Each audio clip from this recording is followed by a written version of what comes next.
Good afternoon, everybody. I hope you're all doing well. Welcome back to Threadman Chazza. I hope you're enjoying the heat if you're in the UK. Very, very warm day today. I hope you're all having a good day so far. I hope your week's all going well. We're back today with another show, back on Threadman Chazza with another show today. Today, we are going to talk about forward players. So we're going to talk about a mix of forward players. I've got 5 forward players to talk about. We can also chuck in a few more if we have time. I'll answer any questions on any other attacking players. But the main focus today is going to be 5 players in particular. We're just going to run through some players that Manchester United maybe could be looking at to sign. You know, a lot of people are frustrated at the moment with the lack of signings, but I still think there's a lot of talent out there that we can look at and that we can buy. So I don't think it's a fact that there's nothing on the market. I think there is. I just don't think we're looking in the right places, and I don't think we're looking at the right players right now. So that's what we're going to do today, guys. As always, please get involved in the comments. Please do like the video. Please subscribe if you're new. But as always, we'll get started. So who should we start with then? Who should we start with? Let's start with...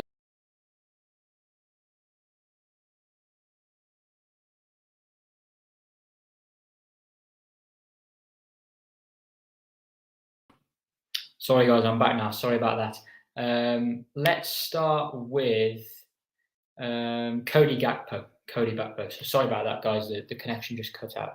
So let's start with Cody Gakpo then. So obviously, this is a player that's been linked to Manchester United quite a lot recently. We've seen a couple of reports coming out today that Cody Gakpo might be available for around 40 to 50 million euros.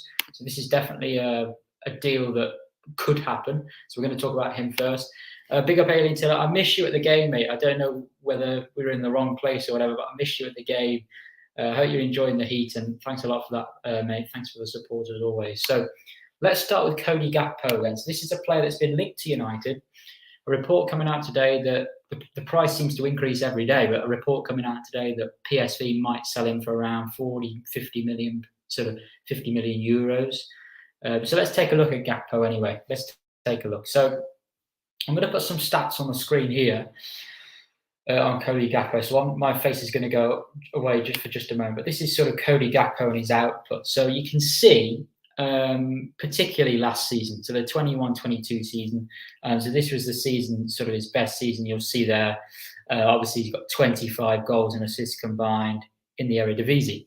So you can see there that's sort of a very, very good output last season. You can see already this season, he's played 1 game, he's got 2 goals. And you can see throughout the seasons, really, he's always contributing with goals. So I think Cody Gakpo is an interesting one. He's a player that mostly plays on the left.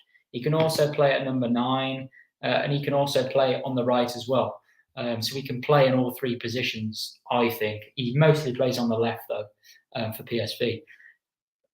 Attributes for Cody Gakpo, I would say mostly really the best way to describe him would probably be a very, very direct player. So he's very, very direct. He a little bit like Marcus Rashford's profile, actually, in some ways. If you think about when Marcus Rashford was really, really good with his output for United, very direct, off the ball, makes some good runs off the ball, always likes to sort of be direct in terms of going for goals. So he does like to shoot from all angles. So he is a very, very direct player. And obviously, Some people like players that are good on the eye. Some people like players that are very direct. He's a very direct player. At times he can be frustrating. I'm going to be honest. I watched him against Monaco, I think it was, the other night. At times you can get a bit frustrated with his decision making. I think he's still only 23, so he has still got some time to improve that. But that would be maybe one of his weaknesses, his decision making. But I think he's very, very physical. I think maybe what he has over Rashford is his physicality. You look at Marcus Rashford. When he goes up in the air for a ball, you never really fancy him to win the ball. But Cody Gakpo, as I said, is a very, very physical player, very direct. So this is an option for Manchester United. So if you're watching right now, guys, please get in the comments. We're discussing Cody Gakpo. So that's who we're discussing right now. We're discussing Cody Gakpo, just talking a little bit about his attributes. Here's again some stats from Cody Gakpo. I'm not just going to talk about the stats. I'm also talking about other attributes as well. But you can see here last season, the output that he had, 21-22 season in the league. All these stats that we're going to look at today are going to be in the league. So Cody Gakpo, obviously linked with Manchester United. And you can see there, obviously, he had a very good season in terms of goals last season. So, yeah, that's what I'd say really on Gakpo. I'd say I think there's some promise in this guy. I really do. But I think we're being quoted at the moment we've seen a report today, 45, 50 million euros. I don't think that's fantastic value for Manchester United, especially because we're buying from the Eredivisie.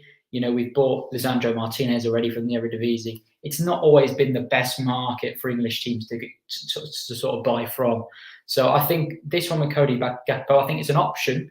I think if you were to say to me 25 to 30 million pounds, which would be, I imagine, around 32 to sort of 40 million euros, 40 max million euros, I would say, okay, that's a fair deal. But for me, Gakpo, I think he's a good player. I think he will offer something different than Sancho would on the right. And if he arrived at United, I think he'd probably go straight into our team ahead of Rashford at the moment. But I think the big sort of talking point here is, what's the price going to be? What's the price going to be? We know, especially, obviously, we don't negotiate the prices. We know what our owners are like. If we're going to be quoted a higher price than maybe they think he's worth, they're not going to pay over the odds. We know what our owners are like. So we'll see what happens. Big up, Luca. I hope you're doing well, mates. Very good start for Arsenal. I know we give Arsenal a lot of stick, but very good start for your team. So well done to you. All the best for this weekend as well. Alien Tedo, 30 mil max is, yeah, that's what I think. I think 30 million pounds max. I think 30 million euros would be lovely, but I don't think you're going to get that. I think 30 million pound max would be fair. But yeah, I agree. But there's 10 people watching right now, guys. Please do leave a like on the video if you enjoy it. And please get in the comments. Let me know what you think about Cody Gakpo. I'm also going to bring up some stats from FBref as well, but they only cover the top 5 leagues. So they don't cover the Eredivisie. So I can't bring those stats up for Gakpo. But from what I can tell you, as I said, very good off the ball. On the ball, he can be a little bit frustrating with his decision making, but there is something there for Ten Hag to work with. This guy has got some qualities that could be useful. So that's what I'm saying. He's not my first choice, by the way. So we're going to try and rank. So I'm going to try and rank them in the order that I think. He's not my first choice sort of for a wide player, but that's my personal view. Anyway, that's my personal view. Ben Hazel, big up, mate. Paid £18 million for Ahmad, mine, and that's rising to 30 odd. What's going to happen with him? Yeah, I think that's an interesting deal for me. I think Ahmad's probably going to stay now this season, and I think he probably should stay. I think he needs a lot of development, Ahmad, but I think he's got a lot of quality. So we'll see what happens on that one, Ben. But yeah, you're right to be concerned. We haven't seen all that much of Ahmad for one reason or another. And then he went to Rangers, obviously didn't play that much. So we'll see. Erin Tenner, Juve are after Martial. That would be interesting, but I wouldn't like to get rid of. Look, we can talk about the Rabiot deal maybe today if we get time or another time, but I wouldn't be happy to get Martial off. To be honest with you, Alien Tenor, I think with a lot of our players, we need numbers in those forward areas. We need numbers. If you let go of Martial, and I know people have their opinions on Martial, you can't rely on him for a whole season, yes. But if you get rid of Martial, you're left with just Ronaldo. Gakpo can play at number 9, but that's not the position he's been playing in the most often. So you've got to be a bit careful who you get rid of. This season, we've got to keep a lot of players that we might not want to, just to keep the squad strong, because we've lost so many others. Okay, I'm just going to read out this last one. Yeah, this is interesting. Yes, an inside forward. He's very much a forward, Gakpo. So a little bit like Rashford. He's not sort of a traditional winger. He's more of a forward. We're going to talk about that in a bit. Okay, guys, thanks for your comments so far. We're going to move on to our next player. So now we're going to cover Pedro Neto. So Pedro Neto, here's Neto's stats from the last few seasons. As I said, we're going to try and get FREF as well up for some other players, just for a little reference for you guys. So this is Neto. So obviously last season, Neto had a really bad injury. So that's why he only played 13 games. But you can see, you've got to remember, he's playing in a Wolves team that's quite pragmatic. We all know Wolves are quite pragmatic. Yes, they've got a good manager. Nuno Espirito Santo is obviously a good manager now. They've got Bruno Lage, but they were quite pragmatic. You can rely on Wolves throughout the season. They're probably not going to score a great amount of goals, and they're probably not going to concede a great amount of goals. So you know that their forward players are not going to have as much freedom or as many chances as you probably would like. So you can see here, obviously, his best output was in the 2020 to 21 season. So obviously, he got 11 in all goals and assists in 31 games. So you can see that there with Pedro Neto, in terms of his numbers, they're not sort of excellent numbers as you might call them. But I think what we've got to be careful of, though, sort of when we analyse these numbers, is what system are they playing in? What system are they playing in? I think Pedro Neto is an example of a player who is playing in a system that's a bit more rigid, if you think about the Wolves system, particularly under Nuno Espirito Santo. So I think that is a big reason. I think his numbers could elevate to a whole new level under sort of in a more fluid team. So that's my personal opinion, guys. But let me know what you guys think. I don't think Erik ten Hag will play with an out-and-out, and I will talk about that in a moment. I think he'd go straight in, Alien Tenor. Honestly, I think he would. I think I'd put him on the left or the right. As I said, he can play left or right. I think the most important thing with Neto that is sort of telling me that it's unlikely is he signed a new contract until 2027. So that is the only issue with Neto, really. But I'm going to bring up some little bits and bobs here from FBref just to discuss it in a bit more detail. So as you can see here, we'll start from the top. This is Pedro Neto sort of in the last year. Now, these stats are not that reliable in isolation because, as I said, he hasn't really played that much because of injuries. So you could say, he's not really up to speed. So these stats might be lower than they maybe should be. Okay, so that don't get sort of blown away too much, or don't read too much into these stats. If they're particularly if they're negative ones, because he's not been up to speed. But you can see there, for a wide player, his short pass completion is in the top 1%. So you can see there, he's a very, very tidy player with his short passing. I think that's something we lack. I think with Rashford on that left-hand side, we've obviously got Bruno as well, a Gakpo as well. These direct players. Pedro Neto can be direct. He can take players on very well one-on-one, but he's also very tidy in his play. He's very tidy in his play, and he can link up well. You can see that if you've got a pass completion that highly, you're very, very tidy with your link-up play, with it sort of very, very short passes, linking up 1-2 with teammates. So I think that's something to take into account. Another thing is his key passes. So you can see that makes a lot of key passes. He's got an eye for a pass. That's another important factor to consider here. So I think Tony's sort of said it here. Yeah, you're spot on. And for me, you talked about Gakpo as an inside forward. Pedro Neto is more of what I would call more of a playmaking wide player. So Pedro Neto is not so much of a goal. We've seen, as I said, for Wolves, he hasn't scored that many goals. But actually, the way he plays, the way he creates chances for other sort of teammates, he's very much sort of a creative wide player. So again, I agree with Tony here. He can play either side, so he's obviously he's obviously left-footed. He can play on the left or the right. He's very good one-on-one, good in transition, very, very fast. So yeah, I think he'd be a good option. The only stumbling block here, and there always will be one, by the way, guys. Like, We're never going to find the perfect signing, but this guy he's got a new contract until 2027. So that is the only thing. You sign a new contract until 2027. So that's the only thing that I'd say, well, it's not the most likely deal, but it's certainly one we can target, not just for this summer, but you've got to remember for future summers. Eric Ten Hag has got to be, and the board, they've got to start thinking about next summer and the summers after. I know we haven't in previous years, we haven't planned, but we have to. You've got to plan, and this would be a player I've got on my I would have on my radar. Switches, crosses, you can see there with his outputs, especially if you've got a very, very good focal point at number 9. His sort of delivery is very, very good, very, very good, really good. And you can see there again with these stats, passes, the passes intercepted, not a lot. Passes blocked isn't that high, so you can see there in terms of his passing, it tends to be reasonably accurate. And you can see this is the best bit about it, really. Shot creating action. So as I said before, Pedro Neto is not sort of an inside forward. He's not a massive goal scoring, very direct player. He can be direct, but more in the terms of creating chances. You can see there, look how many shot creating actions he has there. He's in obviously really, really high, means he creates a lot of shots. So he's creating a lot of chances for teammates and for himself as well.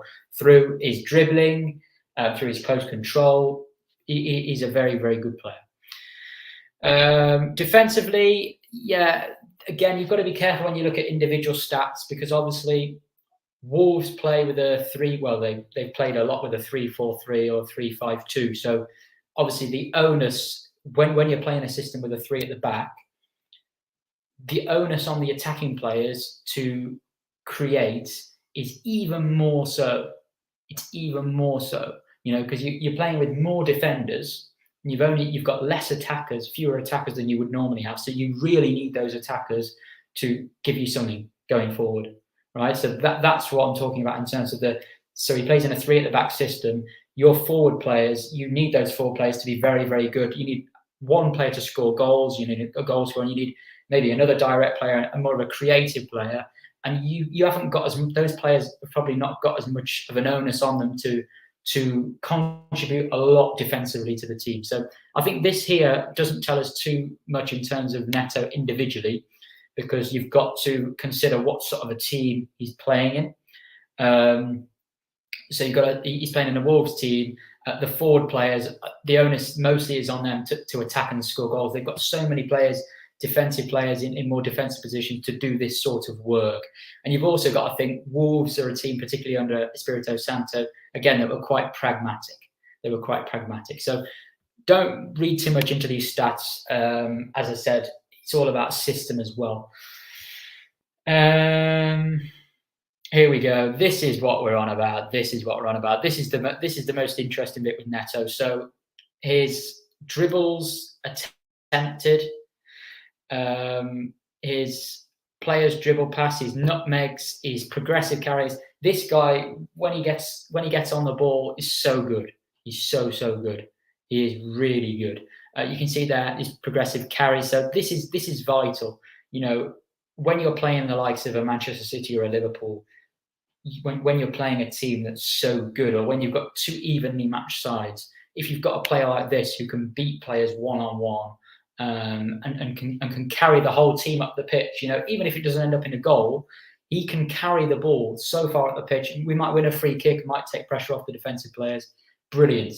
So I think what we've struggled with in recent times is our wide players, our wide players have not took any pressure off our defensive players. I think last season you had the likes of Bruno, Ronaldo, number 11, who I won't talk about too much, and Rashford. These players are sort of giving the ball away very easy in the final third. That means the ball is just going to come back at you, and the midfield and the defence are going to have to do more work. But if you've got a player like this who can carry the whole team up the pitch, win a free kick, or even score a goal or create something, win a corner, whatever it might be, you can then sustain pressure in the opposition sort of half. So I think progressive carrying, if people don't really understand, it's literally just dribbling the ball forwards. So that's all it is, carrying the ball forwards. And I think that's an underrated attribute. And I don't think we've got many players, especially now Pogba's left, although I wasn't the greatest fan of Pogba in terms of what he brought to United, that was one of Pogba's best attributes, and that's one of Frankie de Jong's best attributes as well. Okay, okay, that's it. Again, this is only based on that many minutes played, guys. So that's why I've said just be careful on this, because he hasn't played that much. So that's why I'm saying just be careful with all these stats. He's only played that many minutes in the last year or so because of his injuries. But these stats, in terms of the positive stats, the general trend doesn't lie, in terms of what we talked about. Okay, I'm going to stop sharing now. So that was Pedro Neto. I'm going to go through some comments, guys. Thanks a lot for all the comments. Please, guys, like the video if you're enjoying. We're going to go on to another player now. We've covered Gakpo. We've covered Neto. Please let me know what you guys think. Please like and subscribe if you're new. Yes, I would put Neto in ahead of Rashford. Gakpo would be that guy that would be like Odegaard, affects his team and being a leader. Yeah, that's an interesting one. I haven't looked too much into Gakpo's leadership. As I said, this Gakpo isn't one I've watched as much as some other players that we're going to talk about. So I've watched Neto a lot more. But in terms of his attributes, Gakpo, I think he's a lot more of a forward than Neto is. I think Neto is more of a playmaking sort of wide player for me. Ben, do you think the way Erik ten Hag likes to press from the front got assisting as a byproduct? Yeah, exactly. So if you think about it, Ben, if you press more compact, if you press better as a whole, as a unit, everyone on the same sort of wavelength. If you think about a game of table football, everyone's lined up, everyone's in a good shape. You're naturally gonna, if you win the ball back higher up the pitch, you're going to have a chance to score, aren't you? You're going to have more chances. You're going to be able to create chances. So I think you're right, Ben. I think that's a really good point. I think that's something we struggled with last season. We did it in Ranić's first game, and then it all went. I'm not going to swear, but it all went to rubbish, didn't it? Under Ranić in terms of the press and everything, whether he didn't have the players or whatever. It's very important to press. If you are going to press, you've got to be compact. Is there any update? No, I'm afraid. Dizzy Mash, thanks a lot for coming along though, mate. I'm afraid there's no updates right now as I'm aware. Yeah, Alienton, that's an interesting one. We'll talk about that another time. Yeah, you're right. Any half decent manager, MJ, thanks for coming along. Makes big calls on who deserves to play. Yes, yes, you're right. We might talk about that at the end in terms of changes for Brentford. Yes, that is an issue. I don't know if I pronounced your name right, but Abi Jr. I'm not sure if I pronounced it right. I'm sorry if I haven't. I've got to pronounce another player's name in a moment that we're going to cover. I don't know how to pronounce it, so apologies if I didn't pronounce your name right. But you are right. That is a worry. That is a worry for a player that's had so much time out with an injury that can affect you. But from what I saw against Leeds last week, Neto didn't look phased at all. So we'll see. Okay, I'm going to come to your comments in a minute, Dizzy Mash, but I'm going to cover the next player now because I want to make sure we get through all 5 players. But thanks a lot for your comments, guys. I will look back at the next few comments in a moment. So we've covered Gakpo, we've covered Neto. Let's have a look at another player from the Premier League. So this is Olise. So Michael Olise from Crystal Palace. So he's only been at Palace for a short while. So I'm going to show the Championship stats first. So this was Olise in the Championship. Obviously, he came from Reading. You can see there sort of his best output was in the 2021 season. You can see there with some decent output, 7 goals, 12 assists. So very, very good. And then last season, you can see there 2 goals and 5 assists. So you can see, obviously, the step up to the Premier League. He didn't play all the games. But you can see there, he's got some output in a Crystal Palace team. He's got some output in the Crystal Palace team. So not the best maybe output you'd want in terms of the goals and assists, but I'm not a guy that's all about goals and assists for individuals. You guys know I like to sort of dive deeper into players. So we're going to have a talk about Olise now. So Olise, obviously another left footer who plays on the right. So under Patrick Vieira, he's played on the right for Crystal Palace, normally in like a 4-2-3-1 or a 4-3-3. What I'd say about Olise is this guy is a very, very well-rounded player. So this guy is somebody who, when he gets the ball, he always likes to take a man on. So again, he's somebody that really wants to go one-on-one. He can do that, so he can go down the line and do it, or he can cut in on his left foot. So he's equally comfortable sort of in the half space, if you like, coming more infield, or staying on the touchline. So that's a good attribute to have. So if you wanted your wide player to sort of switch roles throughout the game, having a player like Olise would allow you to do that. So I think that's a big thing with Olise. Another big thing I've noticed is his work rate. So I know we looked into the defensive stats of Neto, and I said we can't judge that too much. We can't judge all those stats too much. We can judge, does it back the eye test generally, then that's fair. But we can't look too much into the stats on Neto because he's only played a few games. But for Olise, you'll see in a moment how much he contributes defensively. And also, obviously, you've got to think about the system as well. It's not sort of what Vieira wants from him. You'll see in a moment how much Olise contributes sort of defensively. So I think that's something we lack with our wide players. I think Sancho's okay at it, but I think particularly like Rashford, I don't see the work rate a lot of the time from Marcus Rashford. So let's have a look. I think Martial as well, to an extent, in all fairness. So let's have a look. So this is Olise. So this is a bit more reliable because he's played obviously a lot of games in the last year. So let's have a look. So let's go down. Okay then. So passing. Just do a brief look at this. So yeah, his pass completion is quite low. So you'll see there 72.5% on average. So you've got to remember this guy is I think he's 20 years old.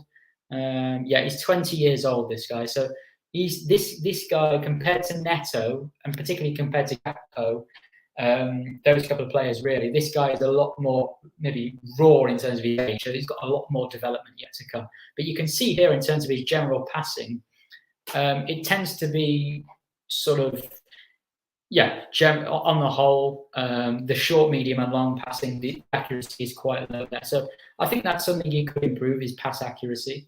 You can see here how progressive he is. So you'll see here, okay, there's a big talk about Bruno. You know, does he try too many risky passes and things like this?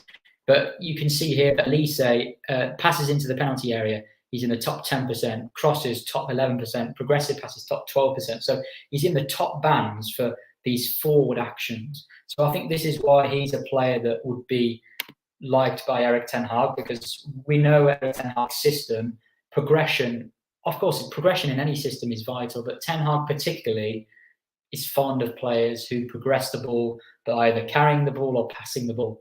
Ten Hag has always got that sort of forward-thinking brain, that expansive brain. I want attacking players who will be progressive. I want midfield players. He even wants defensive players. He even wants the goalkeeper to be progressive. He wants everybody in the team to be comfortable on the ball and to be able to play progressive passes. So this is something I think one of Olise's biggest strengths. You'll see here again, crosses, switches of play. You can see here, again, very, very useful. Corner kicks as well, takes corners as well. So that's another useful attribute to have. You can see there, goal creating actions, he's quite high. And then this is what shocked me when I looked into Olise a bit more. I realised when I was watching him, I've watched him quite a few times in the league. And obviously, I think I watched a couple of friendlies as well that Palace had. And what I saw that he looked really switched on defensively, he looked really tenacious. But actually, I was quite shocked of how good it is. So compared to like other wingers and attacking players, look how highly he ranks here. So like he's decent in tackles. You see percentage of dribblers tackled. That's quite crazy. You know, so 45 out of 100 times when someone is dribbling against him, he tackles them. I mean, that is quite remarkable for a wide player, like for an attacking player. That is quite remarkable. You know, so that stat is probably, I don't know this for sure, but that stat's probably higher than our midfield, McTominay and Fred's. I don't know that for sure. I might have a look in a minute, but he's so good defensively as well.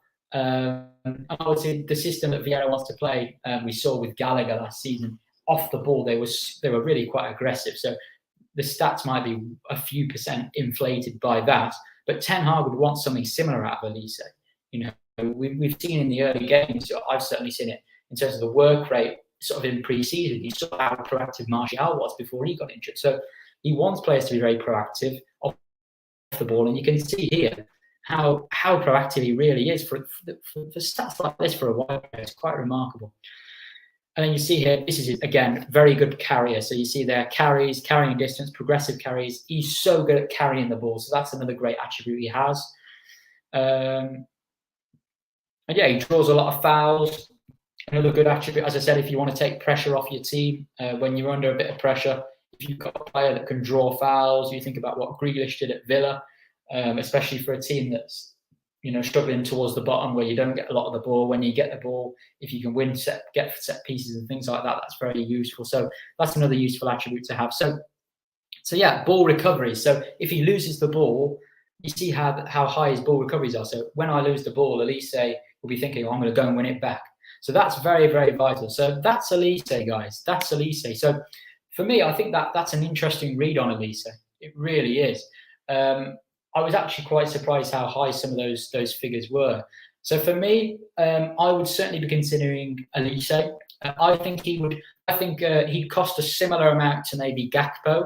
So he'd probably cost sort of around the 50 million euro, about the 40, 50 million mark.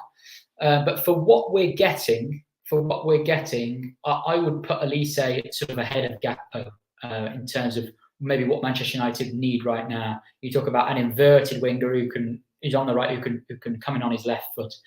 So I think Olise would certainly be a good choice for me. But Pedro Neto for me so far is my top choice. If I could choose any players, I would choose Neto. But Olise is a really, really good option. So I'm going to go through some comments now, guys. Thanks a lot as always. We've got a comment here. I don't know about that. I've seen a link, but we get linked to him every time. Every single year he gets linked to us. Can he play it? He probably could. Yeah, he probably could. He's comfortable in possession. He probably could. But I don't think he'll be coming to us. Alien Tenno, the comparison of the Blessing to the Palace game. Yeah, exactly. Olise is 20 years old, worth a chance. Yeah, squad player. Honestly, if you said to me, you've got Olise available for the Brentford game, what would you do? I'd say, well, I'd put Sancho on the left and I'd move Olise to the right. I really would. So I think on form, I'd get him straight in. But I do understand what you mean in terms of he'd have to adapt, etc. So it might take him a bit of time to sort of embed into the team. But please, guys, there's quite a few people watching right now. Please do get involved in the comments, guys. I really like the interaction as well. And if you're new, as always, please subscribe. We've got a lot more content coming out in the coming days. MJ, Olise isn't better than Ahmad. I rate Ahmad very highly. MJ, I do. I rate Ahmad very, very highly. I think there are a few sort of similarities. Obviously, they both prefer it on the right-hand side, and they can both cut in on their left foot. Obviously, they're both inverted wide players. They both can create chances. They've both got good work rate, in all fairness. So there are a few similarities between them, but I think we need to see more of Ahmad. We need to see more of Ahmad in the Premier League, if Ten Hag thinks he's ready. A comment here again. We need a player that can play across the front three. Yeah, we do. I think that's what Cody Gakpo could give you if you prefer a player like that. He can play across all three, really. Neto can play on the left and the right. Olise, you could probably play him on the left. I haven't seen him on the left before, but you could probably adapt to that. We've seen how Ten Hag's adapted to the positions and roles of players before. But yeah, for me, I think on that right, he'd be a great buy for us. Nkunku, yeah, he was my first choice, honestly. Nkunku was my first choice this summer. I think he would have been brilliant. Yes, we will. Adoyele, I really hope we will come back stronger. We need to get sort of rid of these owners if we can. I like Olise, he's a special talent. Yeah, I agree with all that. Abby Junior, you're right. Yeah, exactly. Oh yeah, top player Chiesa in the Euros. He was brilliant. And James Moran, hi James, I hope you're doing well, mate. So guys, thanks a lot for everyone for coming along so far. We've covered Cody Gakpo, we've covered Pedro Neto, we've covered Michael Olise. Let me know in the comments, guys. If I was to say to you, you could sign one of those players tomorrow morning, which one would you choose right now? If they were all, imagine they were all around a similar price, right? Imagine, for argument's sake, I know Neto would probably be more expensive. You know, I don't know how much Olise, probably around the same as Gakpo, I'd imagine, maybe a little bit more expensive. But who would you guys sign right now? If I had a choice, I'd sign Pedro Neto, personally, because I think he's the best player sort of overall out of the three. But let me know, guys, if you could choose one of those players right now, who would you go for? MJ, non-lol. Okay, MJ, fair enough. Hi, Adrian. Enjoy your pizza, mate. Anthony, Neto. Yeah, I agree. I would go for Neto. Okay, guys, let's cover the next player. So, we're going to cover Moussa Diaby. So this is Moussa Diaby then. So Moussa Diaby, last season, 25 goals and assists combined in 32 matches. The season before, decent output as well for his age. I think he's about 23 or something like that. And so he's still rather young. But you can see there last season, look at that output. So very, very good output in the Bundesliga. Obviously, you've got to be careful when you look at Bundesliga players. You know, we've seen players like Timo Werner, even Jadon Sancho at the moment, you know, struggling to adapt. It does take a lot of time for players to adapt to the Premier League. So I think we've got to be careful when we look at the Eredivisie and the Bundesliga. But yeah, Moussa Diaby, he's 23. Let's have a look into a few of his stats. Again, he's another player who is left-footed. He's another player that's left-footed. Normally plays on the right-hand side. Okay, so he's a right-hand-sided player, left-footed player. So again, a similar mold in terms of Olise, in terms of that inverted winger. So we know that Ten Hag has used that sort of winger before. So let's have a look into Moussa Diaby. So let's have a look into his profile and everything. As always, we'll look through a few stats. We'll discuss a few things. So, okay, so let's have a look then. So, obviously, in terms of the goals and assists, we've seen that very, very good. So this guy's had some brilliant output in the last year or so.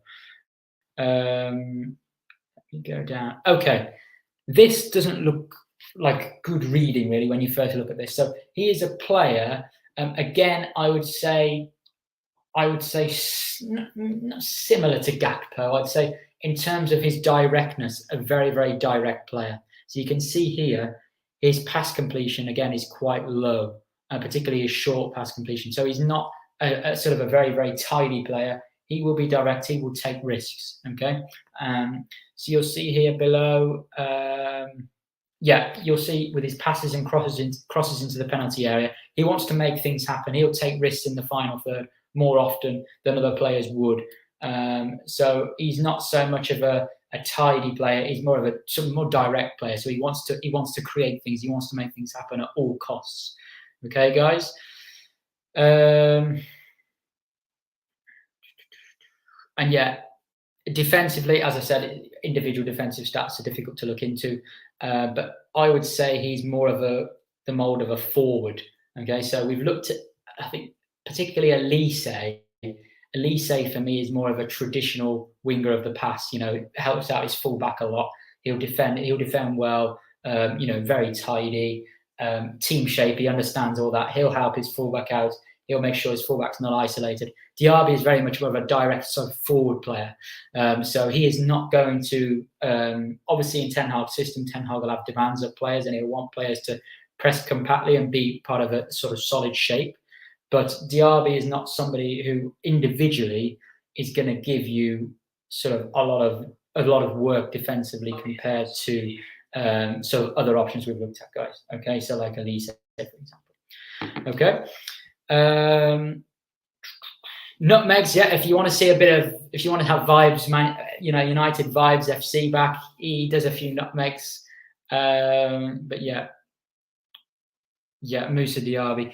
For me, this is a player that I would not put as high as the other players. So for me, Moussa Diaby, I think Arsenal are interested in him as well. I think he's a decent player, but for me, I wouldn't put him as high as the other players. As I said, I think he's another direct forward, another inverted right winger, or right forward, if you like. So he's another player that can, you know, sort of, he's got the two options. He can go down the byline or he can cut in on his left foot. So he's got different sort of attributes, different roles he can do. But for me, coming from the Bundesliga, it is a little bit of a risk as well. So I wouldn't put this guy as highly, but he's an option. He's an option.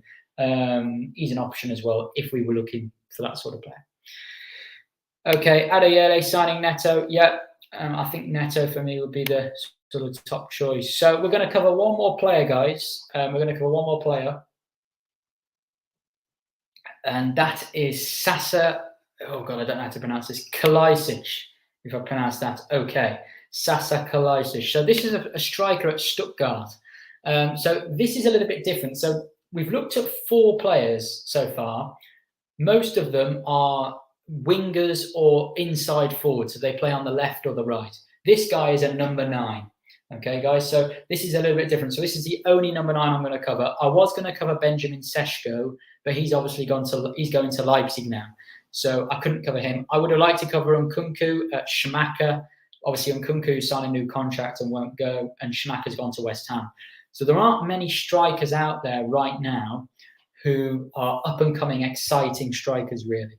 So this is one of them, though. So Sasa Kalajdzic. So you see there, 2021 and 21-22 seasons, he's got decent output for the amount of games he's played. He's got decent output for the amount of games he's played. So this is a guy, I think he's 6'7", so very, very good in the air. Sorry, guys, I'm sweating. It's that hot in England right now. Very, very good in the air. He's got decent link-up play. I've seen him score a lot of headed goals. Yeah, I think this could be an interesting option. He is available apparently for around 20-something million.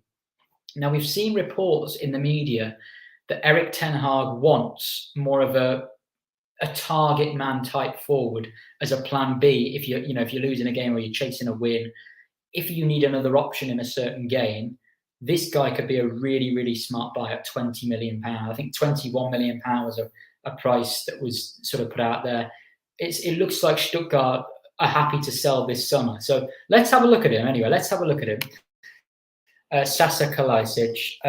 I think this could be a really good buy. Considering we've gone after Arnautovic for around 10 million, you're going to pay around an extra 10 million to sign this guy.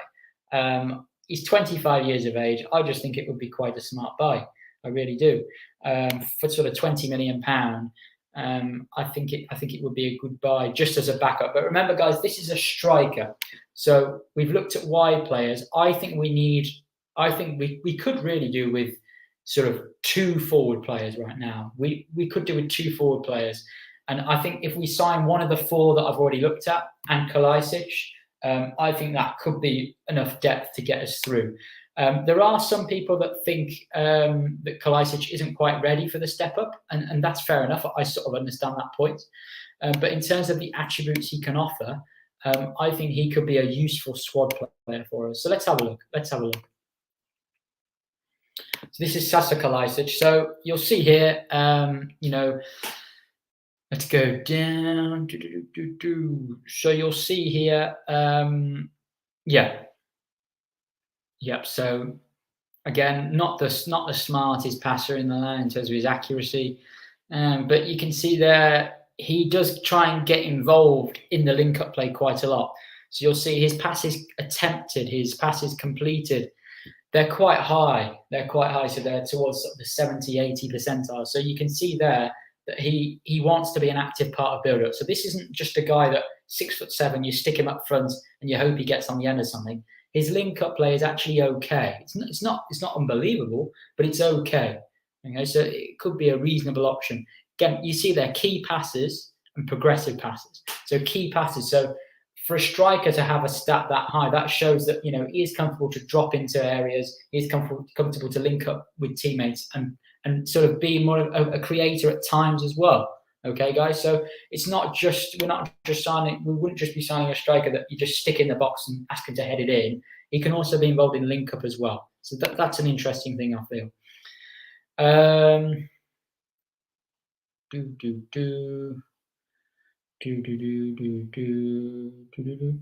again, this is interesting. Pressures.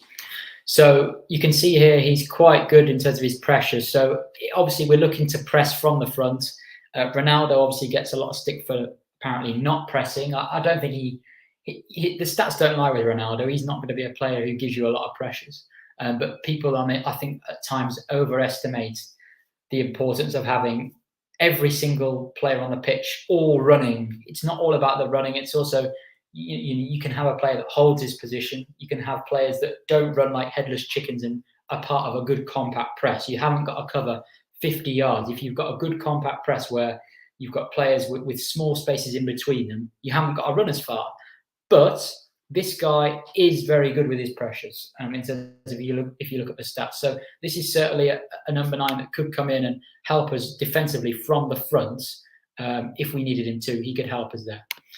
Okay, guys, but as I said, looking into individual pressures and things like that, I think individual stats in general, it all depends on what team you're at, what style of play they've got, how compact the team is, how much of a unit the team is, so whether the team's in form or out of form. If you look at United player stats from last season, they'll all be so low, all the stats, and so bad because we were so poor as a whole team, but as a team gets better, the individual stats will increase. They'll get better. So I think that's another thing to note on this. And again, this is interesting. Touches in the middle third. So as I said before, guys, he is a player that can drop into deeper areas and link play. Okay, so you see that he's very, very high for touches in the middle third. So that's sort of what that tells us, is that he is comfortable dropping in a little bit deeper and linking play up. He's not just a target man that you stick in the box and put a cross into. He can do that as well, but he can also come short. Okay, guys, and dispossessed. So rarely gets dispossessed. So good control of the ball, and yeah, percentage of aerials won. You'll see there in our own box defensively and in the opposition box, he's going to be a big threat. So I think this could be an interesting signing, guys. 25 years of age. He cost around £20 million. Sasa Kalajdzic, I think he could be an interesting buy for us. I really do. If you look at what's out there on the market right now, I don't think there's a lot sort of better value. I really don't. I think if you look at strikers, if Ten Hag wants a backup striker, would you rather spend 10 million on a 34-year-old racist, he is, Arnautovic, or would you rather sign Sasa Kalajdzic for £21 million? He's 25 years of age. He's got a future ahead of him. His link-up play is better. He wins more aerial duels. He'll be a bigger threat in the box. And if it doesn't work out, you've signed a player for 20 million. He's probably not going to be on as bigger wages as a player like Arnautovic would. I'm not fully sure on that, but I'd imagine he wouldn't be. He's coming from Stuttgart. If you want to sell him, you've got the resale value there. You might get to 27 or 28. He hasn't quite worked out. Okay, we can still move him on. So I think for me, Kalajdzic would be quite a clever buy, not as a first team striker, guys. I don't think.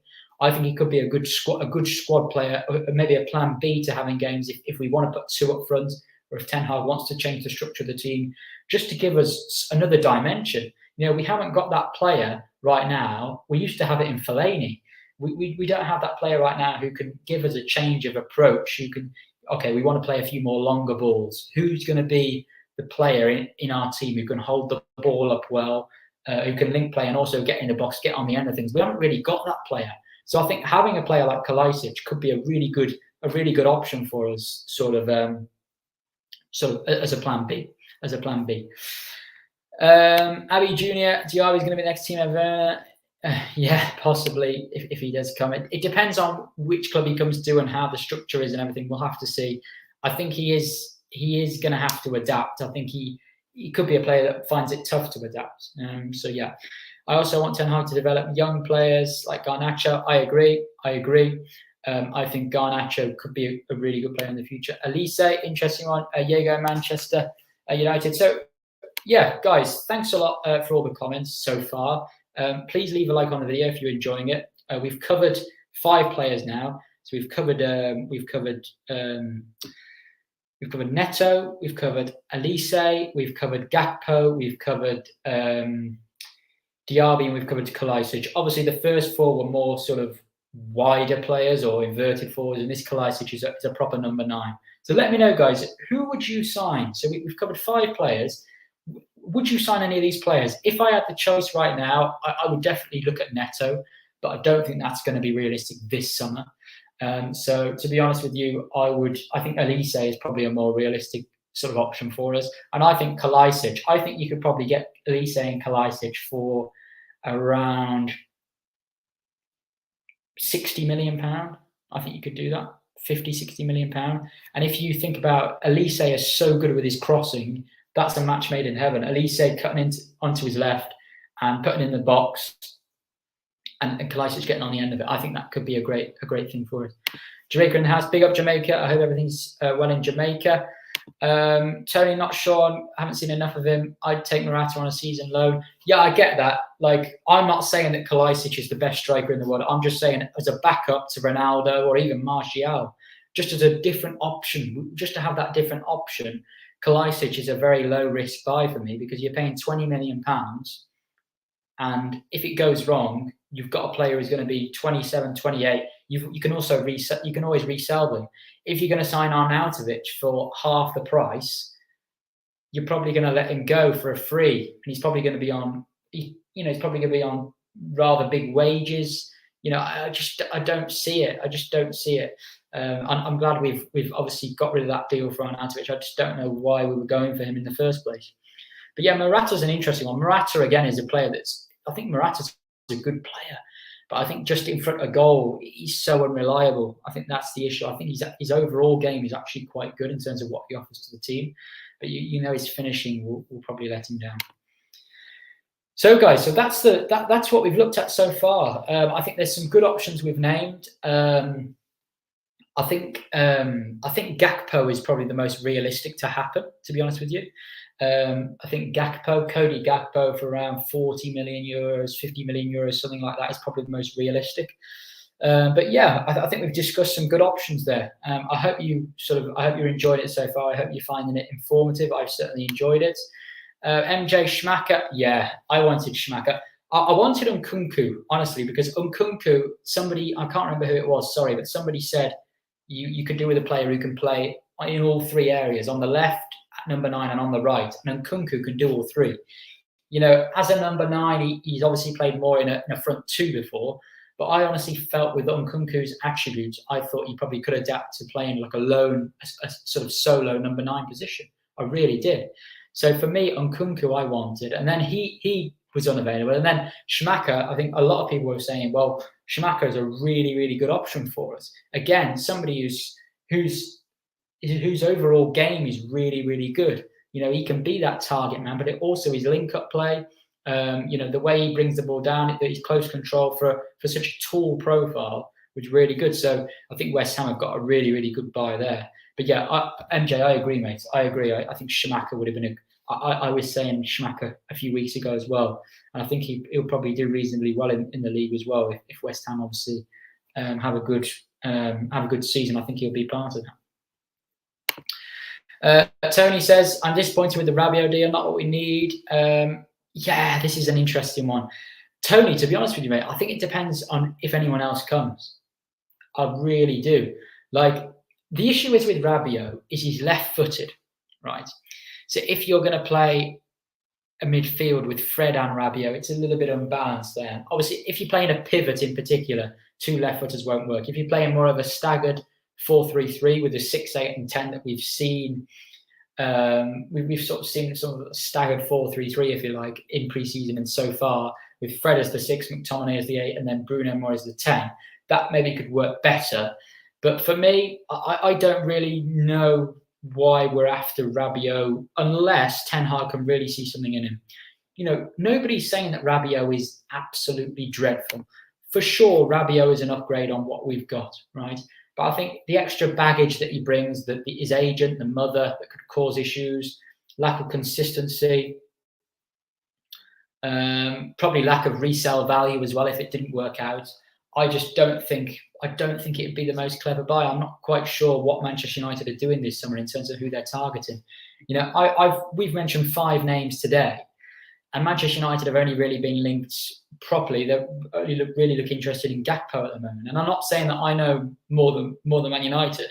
I just don't know whether the funds aren't there for Ten Hag, or Ten Hag just doesn't see these players as options. Obviously, I just don't know. But yeah, Rabiot's a strange one. I think if he were to come in, I think he probably would go in the place of Fred, and you might have Rabiot, Eriksen, and then Bruno or Donny in the 10, I'd imagine. But we need another midfield player as well. If it's just Rabiot, my goodness, if it's just Rabiot, we need a lot more. So please, guys, please do like the video if you're watching right now. We'll go into a short Q&A now. As I said, I'm going to answer all questions as they come in. As I said, I always appreciate all the support and all the comments and everything. It's been a really, really good show. Sort of so far. So guys, please do leave a like. Please get in the comments as well. I'll answer a few more questions. Yes, Ollie, wasted a lot of money. I agree. Didn't really make the right signings. Day and Devs, big up, mate. I hope you're doing well. Thoughts on SMS being a good alternative to Frenkie de Jong? He's not an alternative in terms of profile, mate. Frenkie de Jong is very, very much a number 6. So Frenkie de Jong is very much a number 6 in terms of in a pivot. So if you're playing a double pivot, Frenkie de Jong will be one of those 6s in the pivot. Frenkie de Jong can play as an 8, but he has got the attributes to make him sort of a number, so that deep line playmaker as a 6 as well. So I think what Ten Hag would look to do if Frenkie de Jong came would be to play him as sort of that player to receive the ball from the defence and then progress it forward. So I think he'd be playing the Fred role, very much that deep line playmaker from deep. So sort of that register really in midfield. Sergej Milinkovic-Savic is a number 8. So he's a lot more dangerous in the opposition half. So if you're signing Savic on his own, I would be looking at a Fred and Savic, a sort of Fred, Savic, and somebody else. I don't think Savic is a replacement for Fred at number 6, whereas Frenkie de Jong is. So that's my answer. Frenkie de Jong, I think Frenkie de Jong's best position, I think he needs somebody with him who has got a little bit of awareness defensively in terms of positioning, etc. I think he does need that. But I think Frenkie de Jong is so good at receiving the ball from the defence and then progressing it forwards that he would play that Fred role. So for me, good question, but he's not a direct alternative. He's just a completely different player.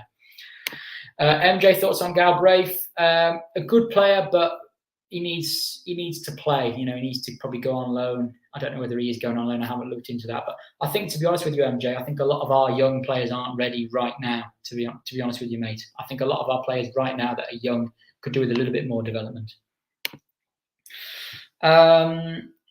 Tony, this is the issue with manager-led recruitment. We don't have the structure in place for support. And yeah, this is the issue. In recent years, Manchester United have relied too much on the likes of Ed Woodward and not probably given enough say to managers on transfers. This year, Ten Hag has had too much say. And I think this was quite you could sort of see this coming because we've had a change of structure behind the scenes. I've always said I'm not particularly convinced by this structure behind the scenes. I always said, let's see what happens. We did well with the Malacia deal to sort of snatch that off Leon, although they should have signed him way earlier. But you've got to have the good structure behind, sort of above the manager, if that makes sense. And I think this summer, Ten Hag, it almost feels to me as if Ten Hag is being the recruitment. He's being the man in charge of recruitment as well as the manager. So, yeah, for me, you can't rely on just a manager for recruitment. I think the manager should have a say, but I think the recruitment and the scouting team need to offer something. And I think our scouts, in all fairness, I don't think the scouting is as much of an issue. I think it's more of the recruitment, the negotiation that we've really, really struggled at. Like, for example, I remember when we signed Wan-Bissaka, our scouting team scouted loads of right-backs. Like, I don't think our scouting team is the issue. I think they scouted so many right-backs, and it was the people in charge in terms of getting the recruitment. They decided to choose Wan-Bissaka ahead of all these other right-backs. So I think we get confused. I think it's more sort of the recruitment, I think that's exactly what we need. I think you're right. Rabiot, McTominay. No, I don't want to see McTominay. I'm not a great fan of McTominay. If we get Rabiot and Frenkie de Jong, how does it work? Yeah, you're probably looking at Frenkie de Jong, Rabiot, and you might get Frenkie de Jong, Rabiot, and like a Eriksen, Bruno, or Donny at 10. But to be honest with you, I struggle to see Rabiot a little bit in our midfield in terms of what we've got already. I struggle to see it being that balanced. I really do. Like, I just don't think. I think Rabiot and Frenkie de Jong and a number 10, okay, that's better than what we've got now in terms of McTominay and Fred. But I just feel Rabiot and de Jong wouldn't be the most balanced pivot, or the most. Obviously, we're not really playing a pivot, so the most balanced midfield along with one of the number 10s. So for me, honestly, I don't really see. I don't see. Obviously, Ten Hag wants Rabiot, so we've got to say to Ten Hag here. Well, is it that Ten Hag wants a more expensive midfield player and he's not getting it? Obviously, De Jong. Is Rabiot a De Jong alternative? What's going on exactly? I think it's very, very confusing right now. Like, why are we after Rabiot? Is it that Ten Hag is actually one of Ten Hag's biggest choices and he actually really wants him? Or we've seen in the media that Ten Hag does want him, but does he just want him because he's the next best thing we can get? Because the Glazers don't want to, or the board don't want to sort of give him any more money to spend. So I think it's a difficult one. But for me, I don't think Frenkie de Jong and Rabiot would be all that balanced. I don't think Rabiot fits in with our midfield right now. I really don't. I just don't really see how it fits. It's going to fit fantastically. It might work. It probably will work better than McTominay, Fred, and Bruno, etc. But I don't really see this Rabiot. I'm struggling to see, unless Ten Hag thinks there's some potential in there, which he must do. I think there's better options out there. You've got Tielemans available for 25 million. You know, you've got Ben Asser from AC Milan. I think is a top player. You've obviously got the likes of Ruben Neves. You know, you've got Fabian Ruiz, who's probably going to go to PSG. So I think there's a lot of other options that we've got. But if Ten Hag wants him and Ten Hag gets him, we've got to say that, you know, Ten Hag got a player he wanted, as long as that wasn't an alternative right down the list at the bottom because they didn't want to give him money. We've got to say, well, Ten Hag has been given that player. But I do think Ten Hag throughout the whole window has not been given what he wants in terms of his first choice. But that is also, as Tony said here, due to the recruitment, because we haven't had alternatives, because Ten Hag has wanted very specific profiles. And what I imagine Ten Hag has done is gone to the recruitment or whatever and said, I want this player, this player, this player. And there's not been an alternative. So we couldn't get Anthony. What's the alternative? Cody Gakpo? I don't think he's really the same profile as Anthony, personally. Obviously, he plays on a completely different side of the pitch. So yeah, we'll see. We'll see. Rabiot's not going to happen. Yeah, I think it'd be complex with his agent, with his mother. She likes to stir the pot a bit, doesn't she, with some drama. This is why we needed Conte. I wanted Conte last season when Ollie was about to be sacked. I was really strong on Conte.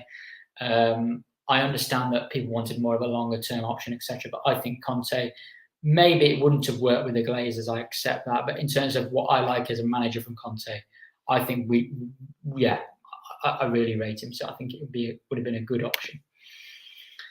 Maguire has to go. I thought Maguire did okay against Brighton, actually.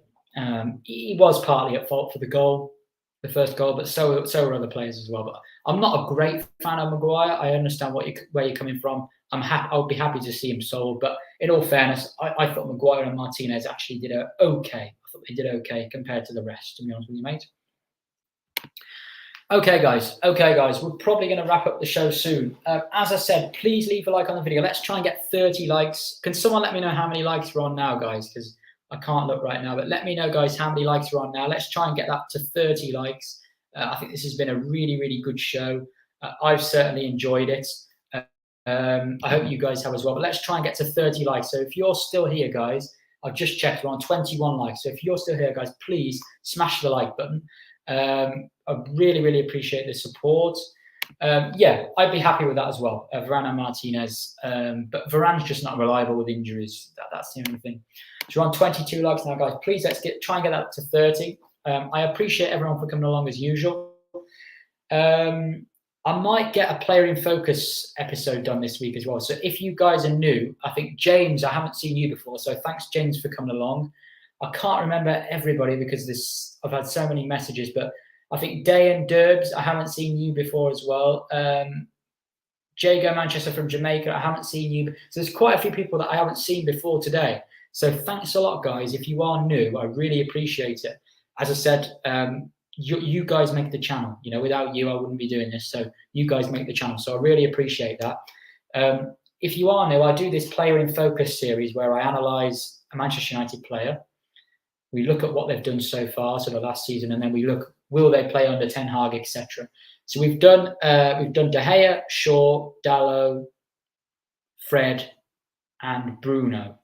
So I may do another episode this week on the likes of, I think, Rashford or Sancho, somebody like that would be, maybe Donny van de Beek even, would be interesting to look at. So if you guys really want to see a particular episode, let me know now in the comments, who do you want to see in the next player in focus? So if you guys are new, you can look at my recent videos. You'll see the player in focus with the purple thumbnail. That's that series that I've been doing, looking at different players and whether they'll fit under Ten Hag. You guys let me know in the comments right now if you want me to cover any midfielders or attacking players. I've covered Fred and Bruno already. I can cover Donny, McTominay, Sancho, Rashford, Martial, Ronaldo. Anyone you guys like, please do let me know in the comments if you're interested in. So you guys can have the say in terms of who I pick next. If I don't get an outstanding vote, I'll just go with what I think what would be interesting. But please let me know, guys. 24 likes. Thanks a lot, guys. Let's try and hit 30 likes as always. Really, really appreciate that. 25 now. Really appreciate it, guys. Let's try and hit 30 likes. That would be great. Thanks a lot, Dane Dose. Thank you to you, not thank you to me. Thank you to you for coming along. Tony, Donny would be interesting. I think so too. I think Donny, this again, we all see football differently, right? Like, I personally really like Donny. I can't sit here and lie and say Donny's been excellent for Manchester United, because he hasn't, right? He hasn't. But I really like Donny, and I think a lot of people maybe don't see what others doing. Like, we all see football differently, don't we? And I think I really appreciate what Donny does off the ball, and I think not many people see that. So we might have a look at that next time. 26 likes now. Thanks a lot, James, for the counts. Let's try and get to 30 likes, guys. But please let me know in the comments, who would you like me to analyse next for the player in focus? McTominay, Donny, Rashford, Sancho, Martial, Ronaldo, Ahmad, Elanga, whoever you guys want to see me analyse next, please let me know in the comments. And also, guys, please do follow me on Twitter as well at ThreadmanChazza. So it's the same sort of username as I've got on YouTube at ThreadmanChazza on Twitter. As I said, we're going to get a lot of content out in the coming times. If we sign a new player, I might get a thread on them. So I always, when we play the game as well, when we play Brentford, for example, if there's anything interesting to analyse from that, I'll have a look into that. If you want to check my recent video as well, I talked about the Brighton game and like a summary of the Brighton game. That was not so much a tactical analysis. What I want to do on here more often is sort of do a tactical analysis. What changed in the game? What did Ten Hag do, etc. Obviously, against Brighton, there wasn't a lot positive to analyse from our point of view tactically. But you can't always analyse things tactically positively if you don't have things to analyse, if that makes sense. And I don't want to be someone who comes on here and shouts and says this player's crap and this player's shit and all. I don't want to do that. I want to be as positive as I can. And when I have to give criticism, I'll give the constructive criticism. I think that's only fair. So I will try and bring you guys some analysis if I can after the Brentford game. If there's hopefully something more positive to analyse, you know, if Ten Hag makes a change to the lineup and that really improves us, that would be brilliant. That would be brilliant. CR7, we've got Dan does McTominay. Okay. Oh, this is a great comment, MJ. Great comment. Honestly, mate, I think Dybala would have been a really good buy. And I think he was willing to take a bit of a pay. I think he was willing to take like 100, 150k a week as well. I think Dybala would have been a brilliant buy for us. I really do. I really, really do. Even Fabregas, yeah, even Fabregas. I actually read about him the other day. What a player. What a player. He probably is still a great player. I haven't seen him for a long time. I don't even know where he is right now. But yeah, I think we could have spent a lot better in sort of the free market as well. Okay, guys. Any more thoughts on the player in focus? Please let me know below. Please let me know what you think about a player you want me to see analyse. If there's no outstanding votes, I'll just go with maybe another midfield player before another striker. But as always, guys, I really, really appreciate the support. Please subscribe if you're new. Please do like the video. Let's try and get to 30 likes. I'll be back in the next couple of days with another video. I'm trying to be as constant as I can with the content if possible. It's just I haven't been too well recently with my health, so I'm just taking things easy, but I'm trying to get all the content out. But I appreciate everyone for coming along.